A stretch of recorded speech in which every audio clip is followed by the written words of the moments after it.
Queridos irmãos, a paz do Senhor Jesus, sou o pastor Elias Santana, aqui do Distrito Federal, e estamos juntos para dar continuidade à nossa leitura bíblica diária. Nós estamos lendo o livro do Gênesis, nós estamos no capítulo de número 7. Hoje nós vamos dar continuidade à leitura sobre a história de Noé. E hoje nós vamos ver o capítulo 7 do livro do Gênesis. No capítulo 7, meu querido, é o momento em que Deus vai manifestar o seu juízo sobre toda a humanidade. No capítulo 7, a arca já está pronta e Deus dará ordem para que Noé e toda a sua família, juntamente com os animais, entrem para a arca, para que Deus possa manifestar assim o seu juízo sobre toda a humanidade. Veja o que diz o capítulo 7 a partir do versículo 1. Então o Senhor ordenou a Noé: entra na arca, tu e toda a tua família, porque és o único justo que observo diante de mim no meio desta geração. De todos os animais puros tomarás 7 pares, o macho e sua fêmea. Dos animais que não são puros tomarás apenas um casal, o macho e sua fêmea. Tomarás também 7 casais de aves de cada espécie, macho e fêmea, a fim de preservá-las em toda a terra. Porque daqui a 7 dias farei chover sobre a terra, durante 40 dias e 40 noites, e farei desaparecer da superfície da terra todos os seres que eu fiz. Assim, Noé fez tudo o que o Senhor lhe ordenara. Noé tinha 600 anos quando veio o dilúvio, as muitas águas sobre a terra. Noé, com seus filhos, sua mulher e as mulheres de seus filhos entraram na arca para se livrarem das águas do dilúvio. E aconteceu que os casais de animais grandes, puros e impuros, de aves e de todos os animais pequenos que se movem sobre o chão, vieram a Noé e entraram na arca, exatamente como Deus havia orientado a Noé. Queridos irmãos, chegou então o momento do dilúvio, chegou o momento de Deus manifestar o seu juízo. Então Deus chega para Noé e Deus dá ordem para que Noé entre para a arca. Interessante observar que o dilúvio ele só viria 7 dias depois que Noé entrasse na arca. Então Noé deveria entrar na arca, deveria acomodar os animais na arca, deveria preparar todas as coisas, acomodar os mantimentos ali dentro da arca, para que somente depois o dilúvio viesse sobre a face da terra. Noé, sua esposa, seus filhos, com as mulheres de seus filhos, entram para a arca. E é interessante observar que os animais, eles vieram até Noé, exatamente conforme Deus havia dito a Noé que seria. Porque como Noé conseguiria colocar aquela quantidade imensa de animais dentro daquela arca? Seria impossível a Noé e a seus filhos fazerem isso. Mas Deus, na sua soberania, tendo controle sobre tudo e sobre todos, ordena aos animais para que eles entrem para dentro da arca. E naquele momento, os animais começam a vir em direção a Noé e a sua família. A orientação de Deus era para que Noé pegasse mais casais de animais puros do que de animais impuros, até porque ele ia precisar se alimentar durante os dias em que estivessem dentro da arca, bem como ia precisar também desses animais para oferecer os sacrifícios quando ele saísse da arca. É óbvio que esses animais eles se reproduziriam dentro da arca durante o período do dilúvio. Noé ficaria por mais de 1 ano com toda a sua família dentro daquela embarcação. Outro fato interessante a se observar é que Noé e sua família se mudaram para dentro da arca 7 dias antes das águas do dilúvio virem sobre a terra. Certamente, durante aquela última semana antes do dilúvio, terminaram de reunir os animais e de estocar os suprimentos. Com certeza, cada dia daquela semana foi marcado por grande expectativa, tanto em Noé como em toda a sua família, porque eles estavam ansiosos para ver o que de fato aconteceria quando o dilúvio viesse sobre a face da terra. Porém, Noé permanecia confiante e seguro de que Deus o protegeria. Queridos irmãos, não importa quão grandes sejam as tempestades que nos assolam nesta vida, Deus ainda está no controle, fazendo com que todas as coisas cooperem para o bem daqueles que amam ao Senhor. Confie no Senhor, confie em suas promessas.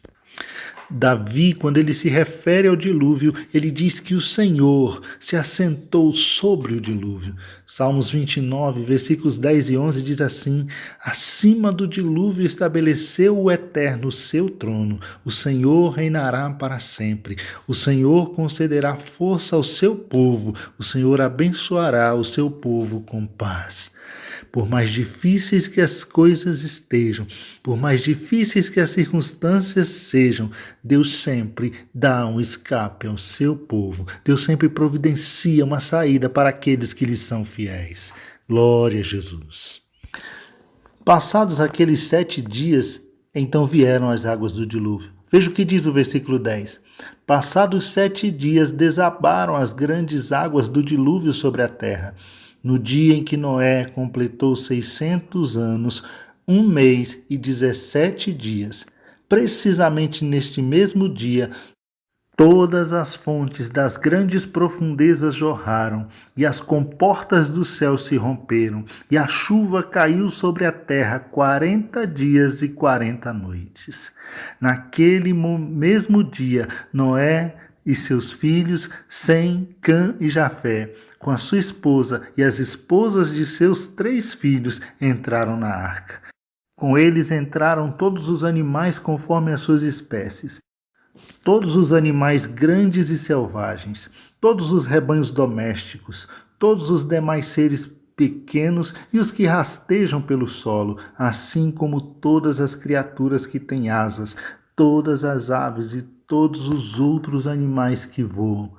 Com Noé abrigaram-se na arca, casais de todas as criaturas que tinham fôlego de vida. Os animais que entraram eram um macho e uma fêmea, de tudo o que é considerado ser vivo, de acordo com o que Deus ordenou a Noé. Então o Senhor fechou a porta por fora. Agora é o grande momento da manifestação do juízo de Deus.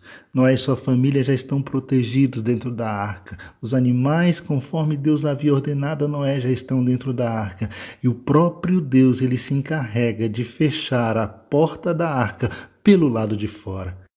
Certamente aquelas pessoas que zombavam de Noé, que riam de Noé, enquanto ele construía aquela arca, enquanto ele pregava que Deus manifestaria o seu juízo, que Deus mandaria um dilúvio, e aquelas pessoas que acreditavam que Noé poderia estar ficando louco, agora estavam desesperadas do lado de fora, agora estavam preocupadas e talvez estivessem batendo a porta da arca, pedindo para que Noé as deixasse entrar, para que Noé não fosse tentado a abrir a porta e permitir que algumas daquelas pessoas entrassem na arca. Deus mesmo se encarregou de trancá-la pelo lado de fora. O dilúvio era a manifestação do julgamento de Deus sobre o mundo perverso. Deus abriu as comportas do céu, fez cair chuvas torrenciais sobre a terra durante 40 dias e 40 noites. Veja o que diz o versículo de número 19.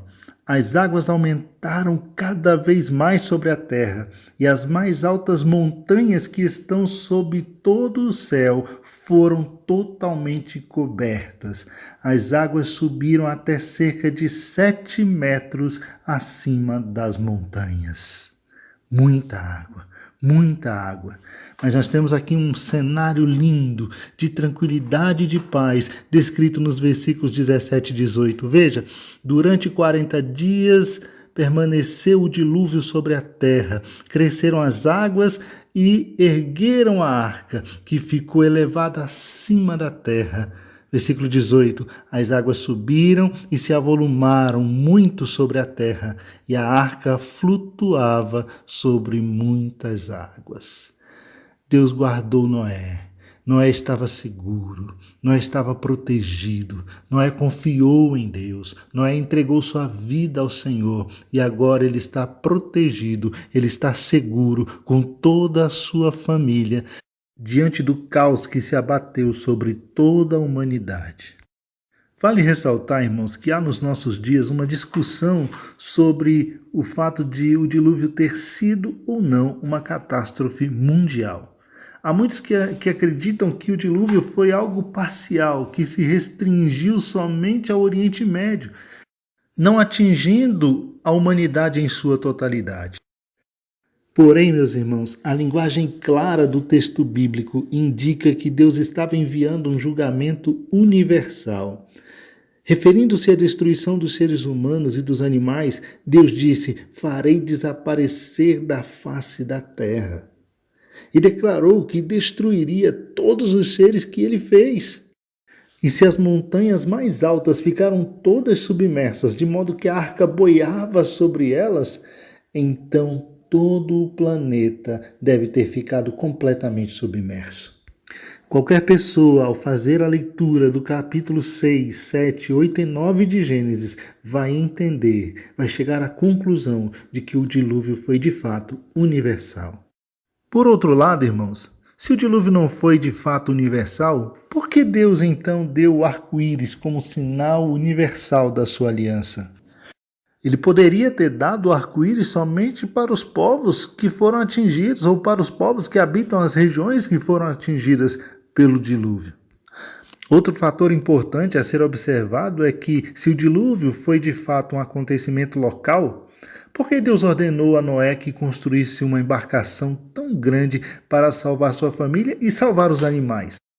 Noé certamente teria tido tempo suficiente para reunir todos aqueles animais em um lugar onde eles não seriam atingidos pelo dilúvio. Não necessariamente teria que guardá-los dentro de uma arca. Outro fato a ser observado é exatamente a promessa que Deus fez de que jamais mandaria outro dilúvio como aquele sobre a face da terra. Porém, se o dilúvio foi um acontecimento local, foi uma enchente local, Deus não cumpriu a sua promessa. Pois continuam acontecendo enchentes e inundações em locais isolados por todo o mundo. Para se ter uma ideia, em 1996, uma grande enchente no Afeganistão durante o mês de abril deixou 3.000 pessoas desabrigadas. Em julho desse mesmo ano, houveram várias enchentes em Bangladesh. Portanto, meus irmãos, se o dilúvio de Noé foi um acontecimento local como essas enchentes, então a promessa de Deus e o arco-íris como sinal da sua aliança não tem qualquer significado. Porém, meus irmãos, não é nada disso que a Bíblia diz. A simples leitura do texto nos convence de que o dilúvio foi de fato um julgamento universal de Deus sobre a terra, porque todo ser vivente havia corrompido seus caminhos na terra. Não sabemos ao certo quantas civilizações havia se espalhado pelo planeta naquela época, mas aonde quer que os seres humanos tivessem ido, havia pecado, que precisavam ser julgados. Podemos ainda, irmãos, encontrar no Novo Testamento provas de que o dilúvio foi de fato a manifestação do juízo universal de Deus sobre a humanidade. Veja que tanto Jesus quanto o apóstolo Pedro usaram o dilúvio para ilustrar acontecimentos futuros que irão abranger o mundo todo. Por exemplo, a volta de Cristo, descrita em Mateus capítulo 24, quando Jesus faz essa comparação com os dias de Noé. O julgamento de fogo em toda a terra, descrito lá em 2 Pedro capítulo 3, versículos 3 a 7. Se o dilúvio foi apenas local, essas analogias são falsas e enganosas. O apóstolo Pedro também escreveu que Deus não poupou o mundo daquele tempo, quando enviou o dilúvio, o que deixa implícito um território muito mais extenso do que uma área limitada. Veja o que diz o versículo 21 do capítulo 7 de Gênesis. Pereceram então todos os seres vivos que se movem sobre a face da terra. Aves, animais domésticos, feras, todas as pequenas criaturas que povoam a terra e todos os seres humanos. Morreu tudo o que tinha sopro de vida nas narinas, isto é, tudo o que estava vivo sobre a terra firme. Assim desapareceram todos os seres que se moviam na superfície do solo. Não sobreviveu um só homem, assim como todos os animais grandes, os animais pequenos que rastejam pelo chão e as aves do céu. Somente sobreviveram Noé e os que com ele estavam na arca. Apesar de toda a destruição do lado de fora, Noé, sua família e os animais estavam seguros dentro da arca. Não importava como eles se sentiam ou quanto a arca era levada de um lado para o outro pelas águas. Estavam seguros dentro da vontade de Deus. O lugar mais seguro para se estar, meus irmãos, é exatamente o centro da vontade de Deus. Eles aguardaram pacientemente até que Deus completasse todo o seu trabalho e os colocasse de volta em terra seca. Noé e sua família passaram 1 ano e 17 dias dentro daquela arca. E ainda que tivessem tarefas diárias para cumprir, como cuidar dos animais, alimentar os animais, proteger os animais menores ali dentro da embarcação, 1 ano e 17 dias ainda é muito tempo para ficar fechado em um lugar só. Noé nos trouxe o exemplo de perseverança e de confiança no Senhor. Hebreus capítulo 10, versículo 36 diz assim: Em verdade vos afirmo que necessitais de perseverança, a fim de que, havendo cumprido a vontade de Deus, alcanceis plenamente o que ele prometeu. Por fim, meus irmãos, nós podemos observar que a lição mais importante que o dilúvio nos traz é exatamente a descrição que Jesus faz em Mateus capítulo 24. Que nos dias de Noé as pessoas casavam, davam-se em casamento, viviam despreocupadas, até o dia em que Noé entrou na arca e a porta foi fechada. E assim será na vinda do Filho do Homem, assim será no momento em que Cristo vier para buscar a sua igreja. As pessoas também estarão desapercebidas, as pessoas também estarão despreocupadas. Mas a nossa preocupação deve ser a de estar protegido na arca da nossa salvação, que é o Senhor Jesus Cristo, nós e todos os da nossa família. Alexander Maclaren, um teólogo britânico do século XVIII, do final do século XVIII, escreveu sobre o dilúvio a seguinte declaração: Durante o tempo em que Noé construía a arca, os zombadores riam. As pessoas de bom senso imaginaram o que estaria acontecendo. E o santo pacientemente prosseguiu, martelando e cobrindo de piche sua arca. Porém, numa certa manhã, a chuva começou. E aos poucos, de algum modo, Noé não parecia mais tão tolo. A zombaria já não era mais a mesma quando as águas chegaram à altura dos joelhos. O sarcasmo enroscou-se em sua garganta enquanto se afogavam. As coisas são sempre assim, e serão assim no último grande dia, quando o futuro transformar-se em presente e o presente se transformar em passado e desaparecer para sempre, ficará evidente que os homens que viveram em função do futuro, pela fé em Cristo, são sábios.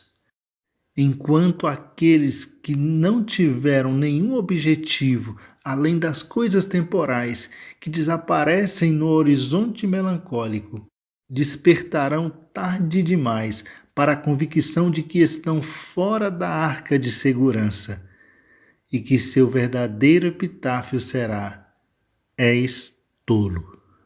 Queridos, que Deus em Cristo Jesus nos abençoe e nos ajude nessa caminhada rumo à vida eterna, rumo às mansões celestiais. Sou grato a Deus pelo privilégio de poder compartilhar com os irmãos a palavra do Senhor. Agradeço a nossa pastora presidente, nosso pastor Gideon Júnior, pelo privilégio que nos concede de poder participar desse projeto maravilhoso. A paz do Senhor Jesus.